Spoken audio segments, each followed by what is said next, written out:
न जा पाती, लेकिन मैं लंगड़ी हूँ। गुड़िया बेटी, क्या आपको भी बेर खाने हैं? हाँ मम्मा, मेरा दिल तो बहुत है, मगर मैं लंगड़ी हूँ। मेरी बेटी लंगड़ी है तो क्या हुआ, उसकी माँ तो स्वस्थ है। चलो आज मैं आपको बेरी के पेड़ पर ले जाती हूँ। आप भी जग्गू कुक्कू की तरह डाल पर बैठकर खूब बेर खाना। अब जल्दी चलो। फिर एक टोकरी में गुड़िया को बिठाकर मम्मा चिड़िया भी घर से बाहर चली जाती है। खट्टा मीठा बेर है, दिल कर रहा है इसकी गुठली भी खा जाऊं। नहीं जग्गू, गुठली नहीं खाना, बेर बहुत है, तुम बेर को ही खाओ। मैं तो कुछ बेर अपने घर भी लेकर जाऊंगा।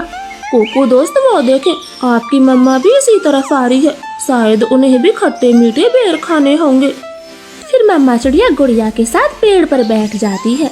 गुड़िया तो कई महीनों के बाद घर से बाहर आई थी, वो बहुत खुश होती है। यहाँ कितना अच्छा लगता है, खुला आसमान, चारों तरफ पेड़ पौधे और ताजी ताजी हवा। लो गुड़िया बहन, ये बेर खाओ, ये और भी मजेदार है। ऐसे वो तीनों गुड़िया को बेर तोड़ तोड़ कर खिलाते हैं। दूर छिपी हुई बुरी चील उन पर नजर रखे हुए थी। अरे वाह, एक साथ 4-4 शिकार है, किसी एक का खात्मा तो हो ही जाएगा, बड़ी तेज भूख लगी है। फिर वह बुरी चील धीरे धीरे बेरी के पेड़ तक पहुंच जाती है और एकदम से उन्हें घेर लेती। जग्गू और कुक्कू तो डर के मारे मम्मा चिड़िया के पीछे छिप जाते हैं।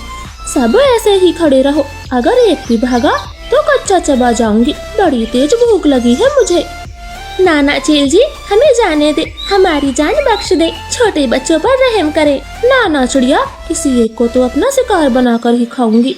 चील उनके सामने बैठी थी, तभी धीरे से जग्गू कौवा कुक्कू के कान में बोलता है, कुक्कू दोस्त, इस चील को गुड़िया को सौंप देते हैं, वैसे भी गुड़िया लंगड़ी है, ये जी कर क्या करेगी, कम से कम हम तीनों की तो जान बचेगी। जग्गू की ये बात सुनकर कुक्कू तुरंत अपनी माँ से बोलता है, मम्मा मम्मा, गुड़िया को यहीं छोड़ दो और चलो यहाँ से, हम अपनी जान बचाते हैं।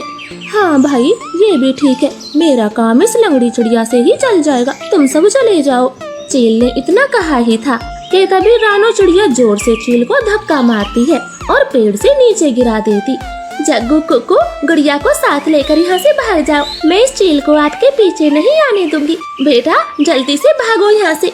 इतना कहकर रानो चील पर हमला कर देती है और जग्गू और कुक्कू टोकरी लेकर वहाँ से भाग जाते हैं। चिड़िया और चील में काफी देर तक लड़ाई होती है और आखिर में चील रानो को जान से मार देती है। मरगी, छोटी चिड़िया मरगी, मुझसे लड़ने चली थी, अब तेरा मांस में मजे से खाऊंगी। कुक्कू भाई, मम्मा अभी तक घर नहीं आई। मम्मा को चील ने मार दिया है, वरना वो अब तक आ जाती, क्या जरूरत थी मम्मा को वहाँ ले जाने की।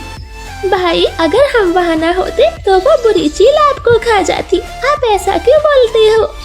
नहीं, हम चील के हाथ कभी न आते, वो तो तुम साथ में थे, इसलिए मम्मा ने चील से लड़ाई करने की सोची। तुम लंगड़ी थी ना, माँ को तेरी वजह से मरना पड़ा, अब तू ही माँ की हत्यारन है, समझी? ऐसे कुक्कू तो गुड़िया को ही दोषी ठहराता है। अब गुड़िया का ध्यान रखने वाला कोई नहीं था। कुक्कू सारे दिन बाहर घूमता फिरता, वो लंगड़ी बहन का बिल्कुल भी ख्याल नहीं रखता, चाहे वो भूखी हो या फिर प्यासी हो। भाई, सुबह से रात हो गई है, आप मेरे लिए कुछ खाने को नहीं लाए?